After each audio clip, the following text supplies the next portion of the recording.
Previously on the Poppy Day bomb. The local IRA unit had actually scoped out the Remembrance Sunday event some 15 years earlier. Absolutely. I knew I had to talk to McGuinness. He said I knew nothing about Enniskillen. And did you believe him? No. His proximity in the days prior to it seemed to suggest that he wasn't in Fermanagh to admire the lakes. Anybody at scope that would have known there was no way to avoid civilian casualty.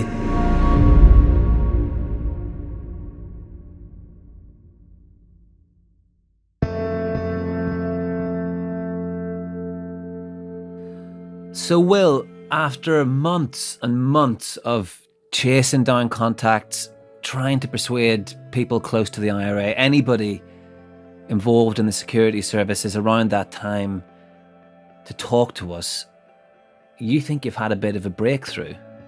Yeah, so the big question all along, I guess, in this investigation has of course been who was involved, who was behind the Poppy Day bomb. And I was at home recently working on one of the edits for the podcast and my phone buzzed. And I saw a WhatsApp from a contact and it said, "Can we speak after 5?" Which is quite unusual because, normally this person would just call me up. And so I thought, yeah, okay, well, that's interesting. So just after 5 that day, I gave them a call. How are you? Yeah, getting there, mate, getting there. Are you free now to have a quick chat? And they said they'd been speaking to a few people either in or very closely linked to the security services in the south of Ireland in the Republic. Now, this contact is very forensic in their approach and extremely trustworthy, so I take anything that they come to me with pretty seriously. And over the phone as we're chatting, they gave me the name of an IRA man who's still alive and based in Donegal. This contact told me that the Garda, that's the Irish police, believed at the time that this individual was definitely involved, and that's the wording, definitely involved in the Enniskillen operation, the Poppy Day bomb. And then I called you up and I gave you the name, and you'd actually had that name on your radar, hadn't you? That name's not unfamiliar to me. When I think back to it now, he's been mentioned to me by at least a couple of other people before, and by all accounts is not a very pleasant character. But yeah, it was based in Donegal and might still be living there. I've also heard that, and I thought it would be worth running that name I'd been given past someone on the other side, so to speak, the IRA. So I went to see an IRA source who I've been speaking with, and he's someone that I've come to trust, but I can't name him for obvious reasons, got to protect my source. And he agreed to see me, so we arranged to meet, and I sat down with him in a hotel foyer, and it was quite busy, people sort of coming and going, so at times we had to speak in pretty hushed tones, and we're having a cup of coffee, and a little later I said, I'd like to put a name to you of someone who I believe is still alive and based in Donegal, who I've been told was involved in the Enniskillen bomb. He said, sure. And so I scribbled it down on a piece of paper, passed it across the table, face down. He picked it up, read the name, and put the piece of paper back and said, yeah, I've also been told he was involved. Had we just got one step closer to finding out who bombed Enniskillen?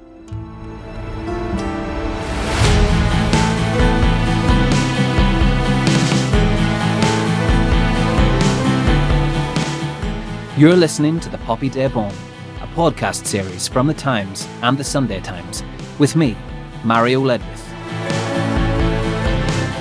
This is the final episode, Part 6, The Answers.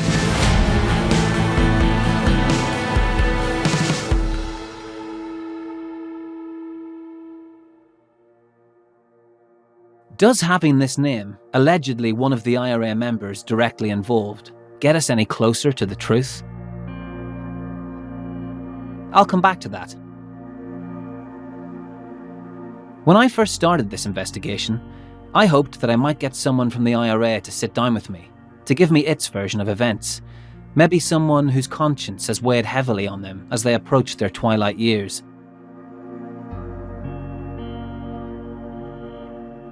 There are over 1,000 unsolved murders from the Troubles.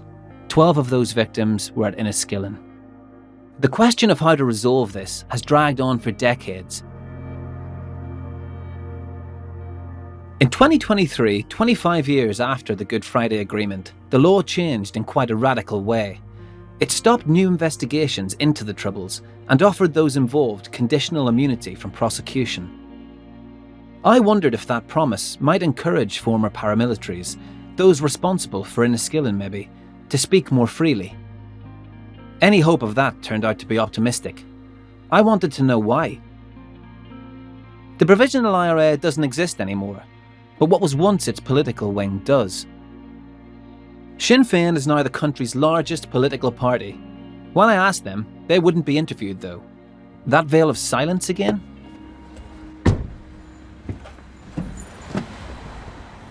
But I did find somebody. Yeah, what's keeping you just flat out summer? Yeah. I'd arrived at a community centre in Belfast, on the Falls Road. It's a Republican heartland and was the epicentre of much of the turmoil during the Troubles. I make my way upstairs, past the cafe, and sitting on a sofa is a man. I'm Mario. How you doing? Mario, Danny, how all are right? you? Good to see you. You all right? He's in his early 70s, short and squat, and with a goatee beard. Yes, well, Nice to meet you. How are you doing? How's things? dead on. Just want to see if this... It's Danny Morrison, who was a senior figure in Sinn Féin through much of the Troubles. in the forthcoming by-elections. So obviously it was premeditated, and obviously also they have to dress up an attempt to oppress and repress a political movement by such jargon.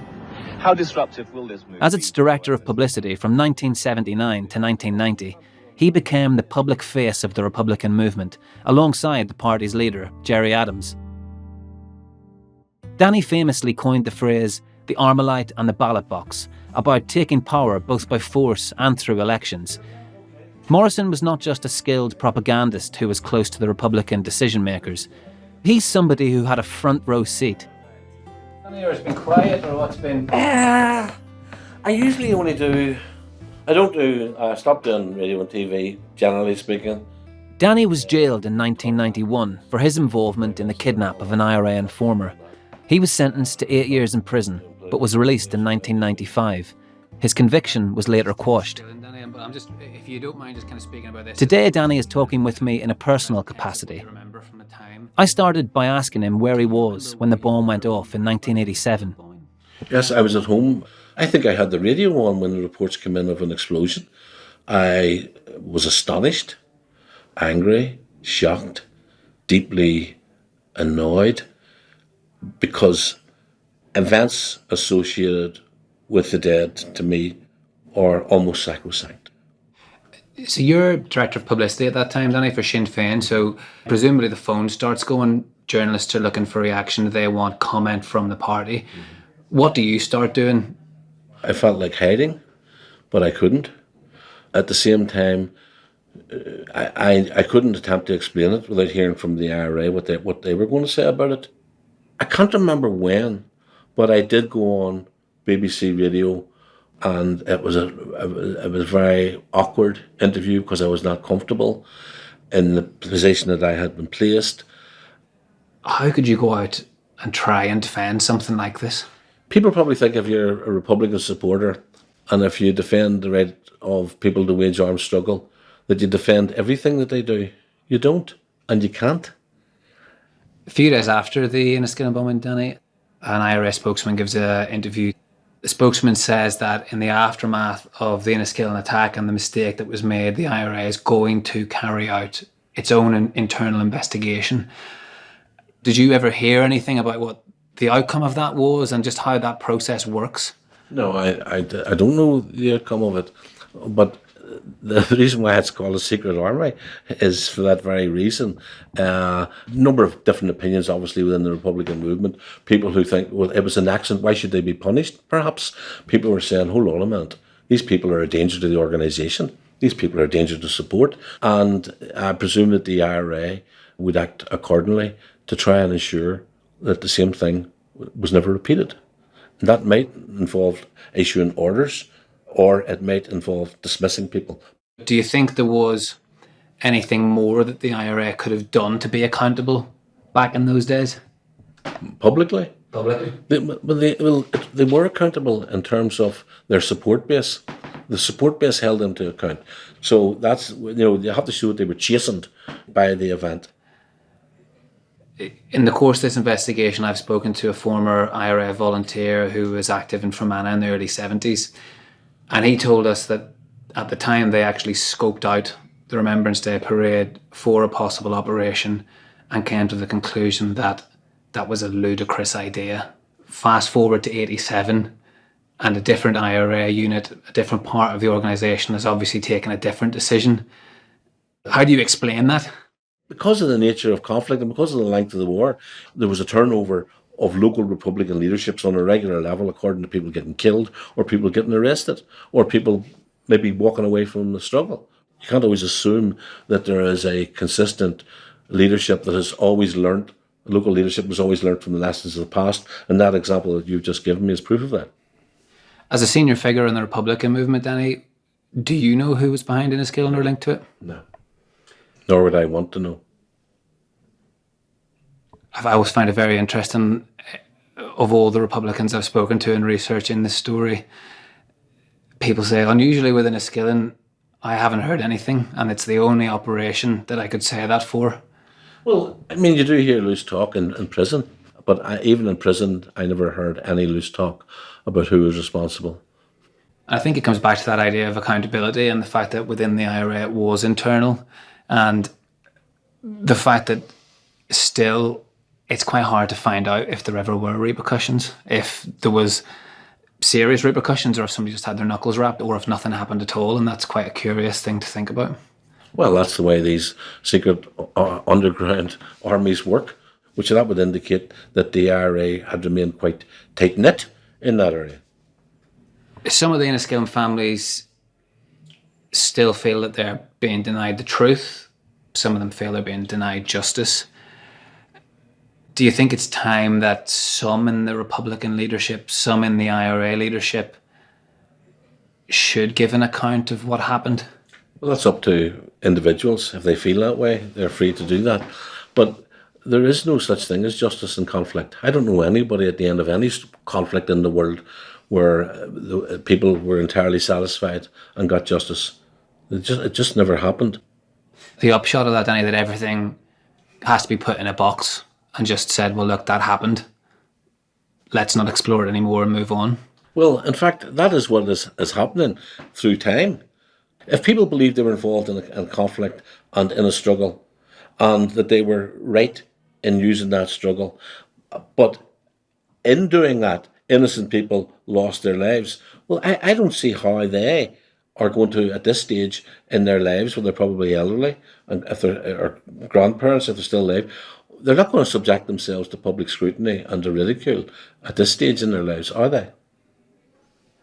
For the families of Enniskillen, some of them who feel like they've lived their life being tortured in mental anguish because of the actions that were taken that day and the questions they have about why that decision was taken, what the goal was, who carried it out.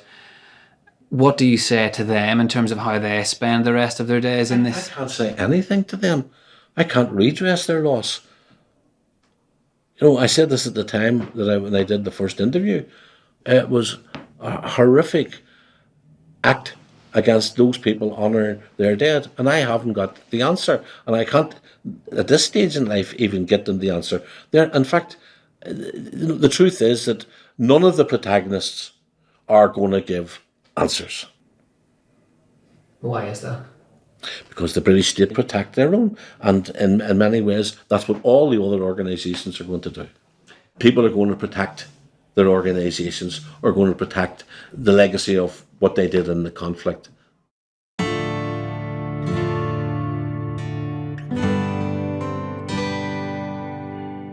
Coming away from speaking with Danny, I felt a slight sense of frustration. Yes, he was willing to talk about a subject that many others won't. But the door only opens so far. The families left bereaved and the dozens injured by the Poppy Day bomb have never had justice through the courts, nor have they had any opportunity just to understand the events that unfolded in the way the victims of some other atrocities have. There are still no answers. The 1998 Good Friday Agreement did bring an end to the conflict in Northern Ireland, but it didn't necessarily bring peace to those affected by the violence. Without truth, whatever that may be, how do we heal? I find myself on a sunny day in rural Fermanagh, driving to meet someone who might be able to help. And I'm going to see a guy called David Bolton, who's a local man, and his area of specialism is actually in social care and trauma. You know, how do these horrific events impact those people directly, and how do they also impact the wider society? And I think that kind of goes to the heart of why I was so interested in this in the first place. You know, I'm somebody who was born that weekend. I don't have a vivid, active memory of the event itself, but it's the pain caused, the suffering. Why did it happen, and what do we do with it? How do we deal with that? And I think David is somebody who's spent his life looking at that from a professional perspective.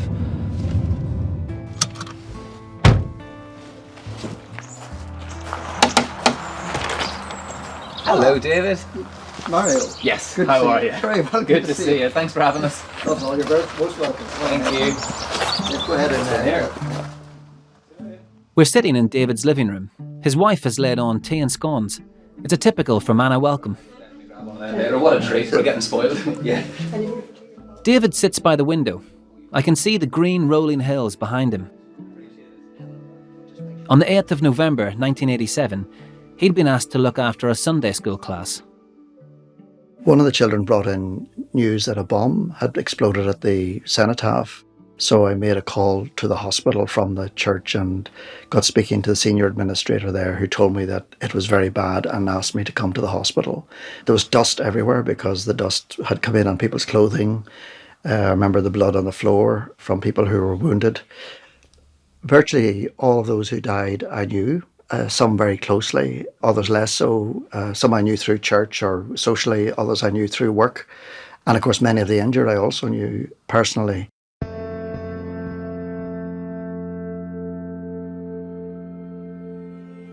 Where do you think the peace process, David, has left the victims of Enniskillen?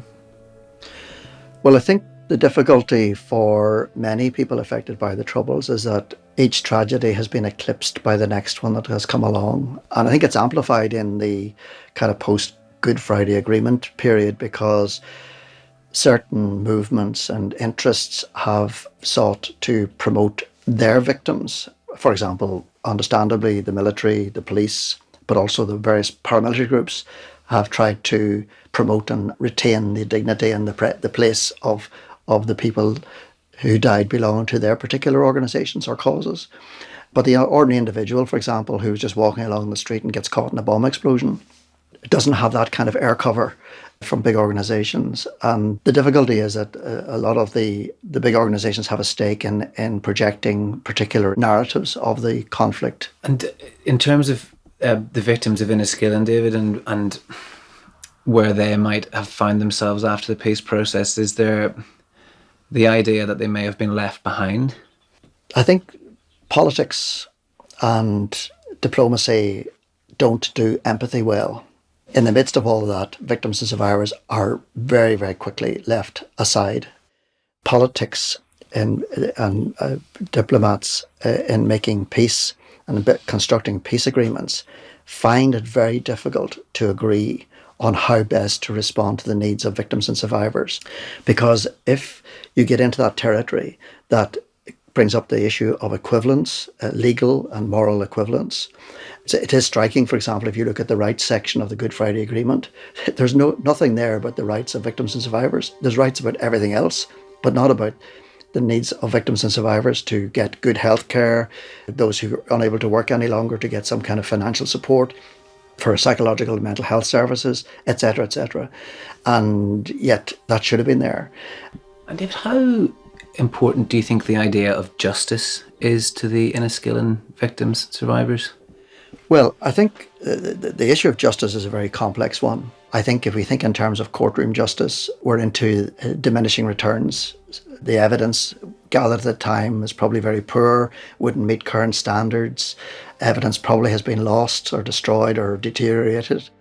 I think most victims and survivors of the Troubles, particularly those from the early days of the Troubles, recognise that that's the case.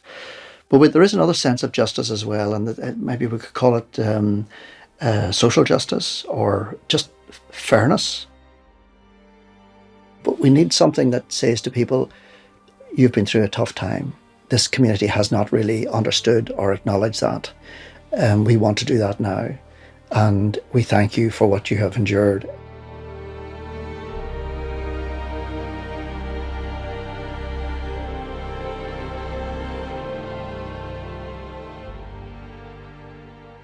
But one of the things I wanted to ask you about, David, how I've kind of looked at Enniskillen now as a journalist is quite interesting. I find myself wanting to try and explain the act itself by seeking out those responsible, by wanting to ask them questions, by also scrutinising the policing and security side of things.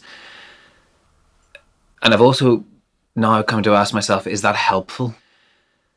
Is trying to shine a light, which is my natural instinct as a journalist, on something as still raw as the Enniskillen moment, is that helpful to do?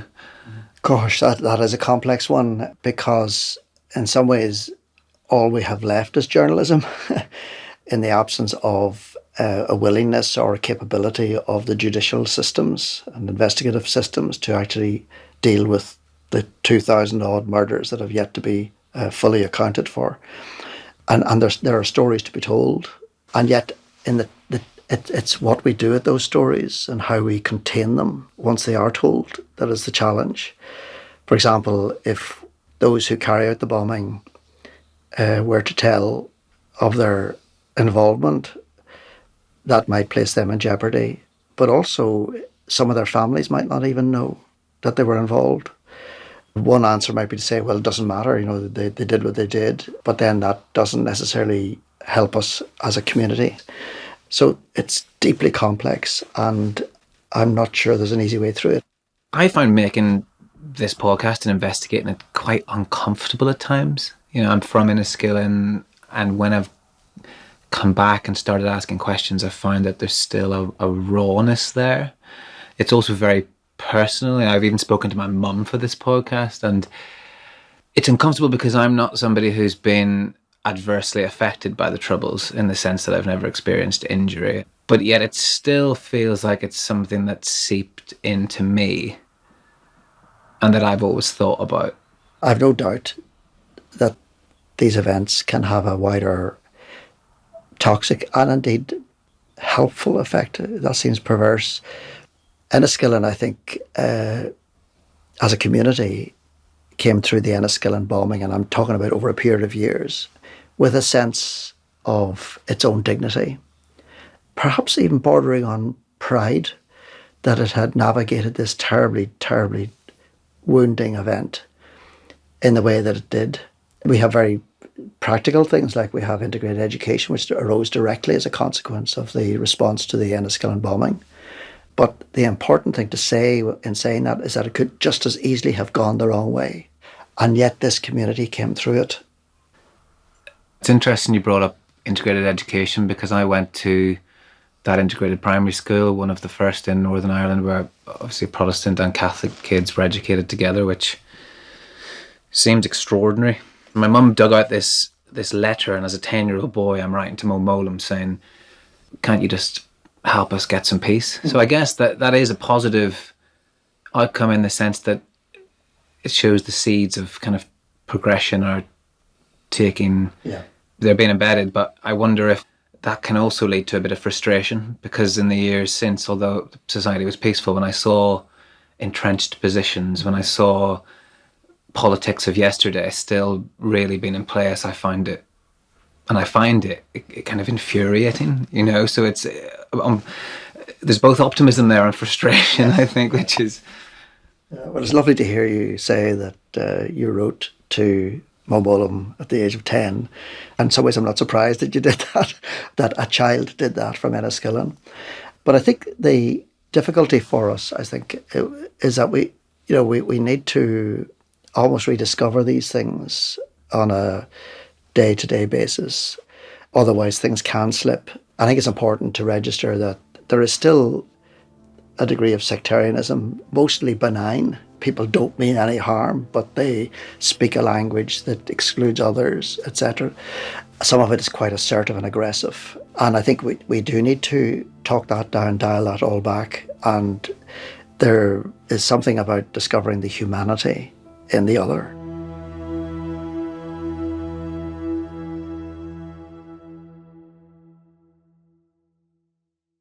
The Irish and British governments have agreed a new framework for dealing with the legacy of Northern Ireland's troubles. There have been numerous attempts to chart a way to truth and some measure of justice. Today, the British and Irish governments jointly announced the latest effort. Dealing with the legacy of the troubles is hard. And that is why it has been for so long the unfinished business of the Good Friday Agreement. In September, the Secretary of State for Northern Ireland, Hilary Benn, announced the government would be repealing the current legislation and creating a beefed-up body, the Legacy Commission. It will investigate unsolved Troubles cases. Benn said it will tackle the unfinished business of the Good Friday Agreement, finally bringing truth and accountability. One of the most striking things for me is that the Irish state is also on board with the reforms. It's committed to setting up its own unit, which will cooperate with the British in investigating crimes. The Poppy Day bomb was a cross-border attack, which created challenges at the time and has done so since. Throughout my investigation, I've found a reluctance to talk, not just in Northern Ireland, but also in the Republic. If both authorities are truly committed to opening up their archives, then some of those barriers I've encountered could finally crumble. It's a big if. I know in dusty basements in the UK and Ireland sit intelligence files related to the Poppy Day bomb. Many will be marked top secret.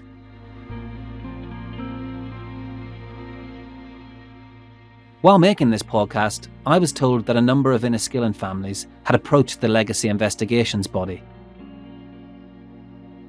The body confirmed that the atrocity has been referred to them for investigation, which is currently being considered, but added they are unable to make any further comment at this stage.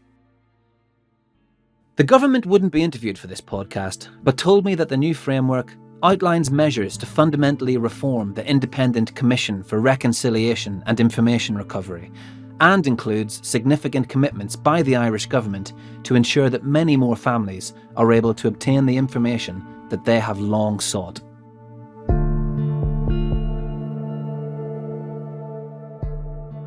My mission in this podcast series was to find out who was behind the Enniskillen bomb and ultimately why they did it. I've learned something about the why, but who was involved? Whether or not Charlie Caulfield was the mastermind, as alleged in Parliament back in 1987, something he's always denied, I know there were others. Over the last year, I've spoken with loads of sources. I've been able to build a picture of the IRA units operating in the borderlands around Fermanagh at that time. I think around 15 to 20 IRA members were involved in the Remembrance Day attack, and I've established the identities of many of them. Some are dead, but some still alive. 2 names, both still alive, have stood out.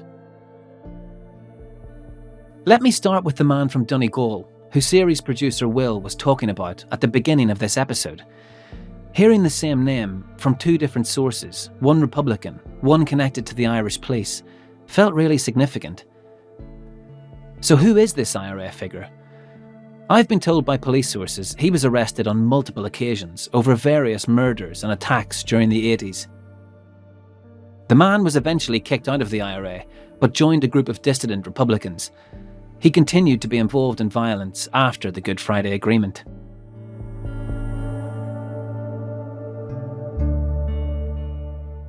But without anything more concrete, I'm not going to name this man from Donegal publicly. I've been told he's still living in Ireland, but despite searching old newspapers, phone books, and speaking to contacts, I don't know his current whereabouts, so can't put anything to him. Yet. So that's one of the two names, but I have had more luck tracking down the second person. A year after the bombing, in 1988, the local MP, Ken McGuinness, an Ulster Unionist, said he'd put 3 names to Prime Minister Margaret Thatcher.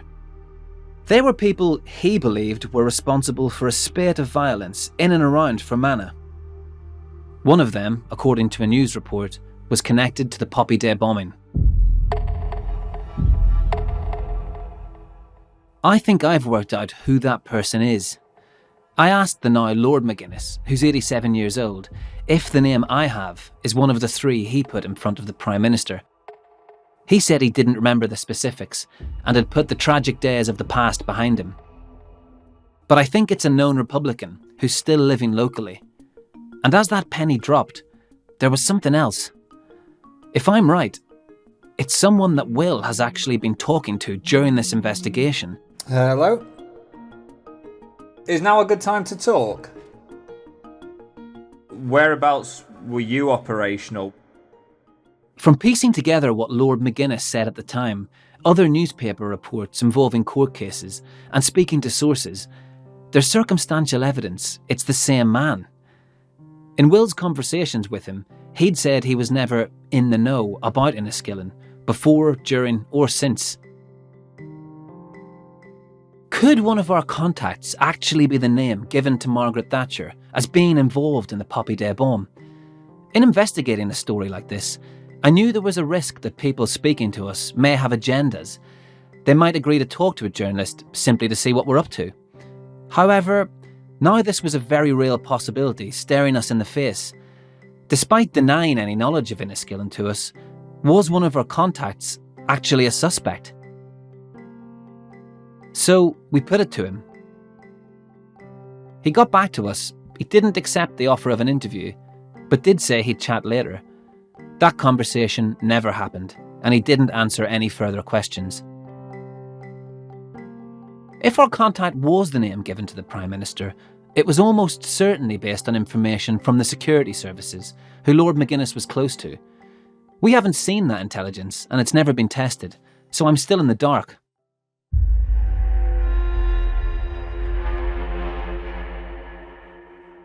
Those ghosts again that I've been thinking about throughout this series. This time, the IRA bombers, men and women who killed for a cause. Now their names may be those in front of me. I'm looking at them with all the questions I've been turning over in my head for months, but their secrets remain with them.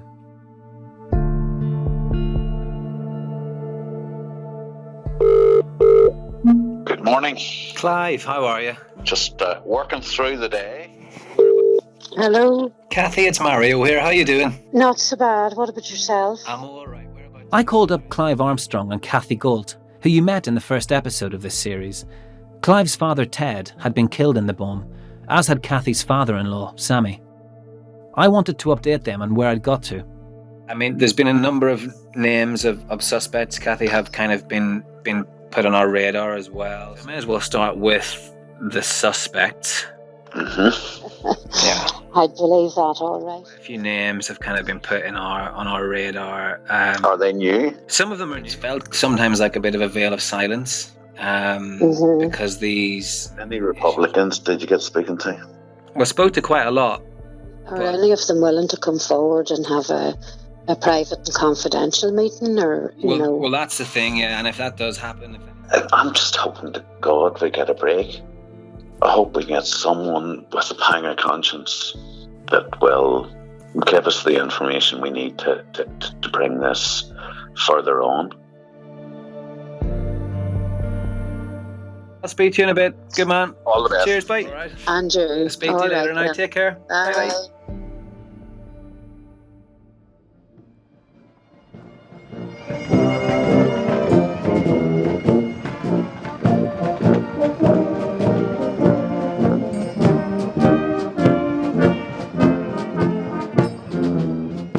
It feels right to finish this series where it began. at the War Memorial in Enniskillen.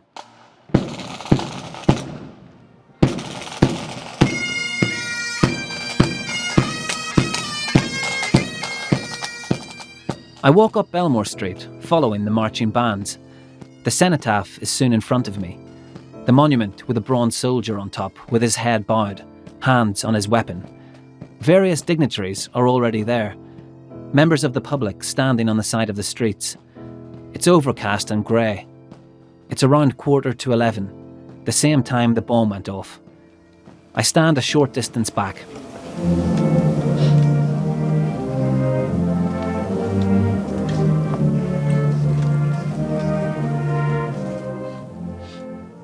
This, very strangely, is my first time coming to a Remembrance Sunday event in Enniskillen. It's something that you knew was happening, but in the strange codes that existed in this place, people from my background, we didn't tend to come to these events. It was typically seen as something for, the unionist community. And there's a curious connection for me to the bombing in 1987. Something my mum told me while I was working on this story. Her father would come to this ceremony. My grandfather used to come to this event every year. He was an Italian man who was caught up in the Second World War, eventually moved to Ireland, and for him, he wanted to remember. As a Catholic man, that was important to him. He was very nearly here that day the bomb went off, but was feeling ill, so he didn't. And to think that nearly 4 decades ago now, a bomb ripping through that silence and changing so many people's lives forever is an incredibly profound thing to think about. Standing here today, a bomb isn't going to go off, we know that. There's the slimmest chance that could happen, and I think that is a sign of quite incredible progress and something that gives me great relief, great hope.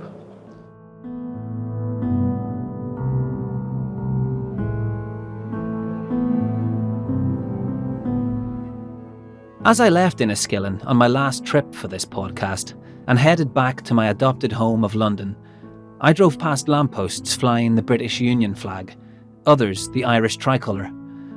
I find myself thinking back to all those I talked to for this series, those whose lives, in one way or another, had been transformed by the Troubles, and how their anguish doesn't feel diminished by the passage of time.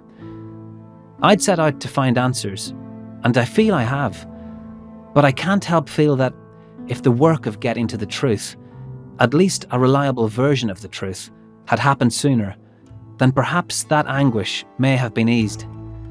Because it's really only when the past is understood, and maybe even accepted, that the real work of reconciliation can begin.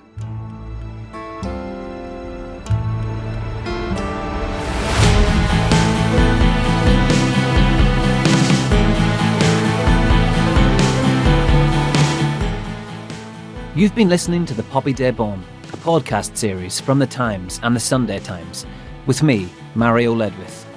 It's written by me and Will Rowe. The series producer is Will Rowe. The executive producer is Lynn Jones. Original music and sound design is by Tom Birchall. Additional production by Kate Lamble. The production manager is Oliver Adamson. Our security team were Chris Kemp and Pete Emerson Thomas. Archive research by Patrick Thompson at Queen's University Belfast. Additional research by Mashal Hussain and Alula Hart.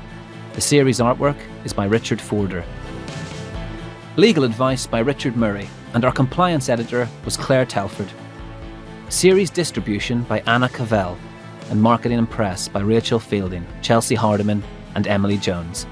The commissioning editor is Kate Ford, and the head of podcasts at The Times is Dan Box.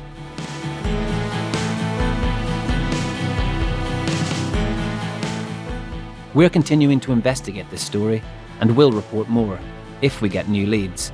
If you have any tips or information that you want to share with me or the team, you can email confidentially. You'll find contact details in the description notes.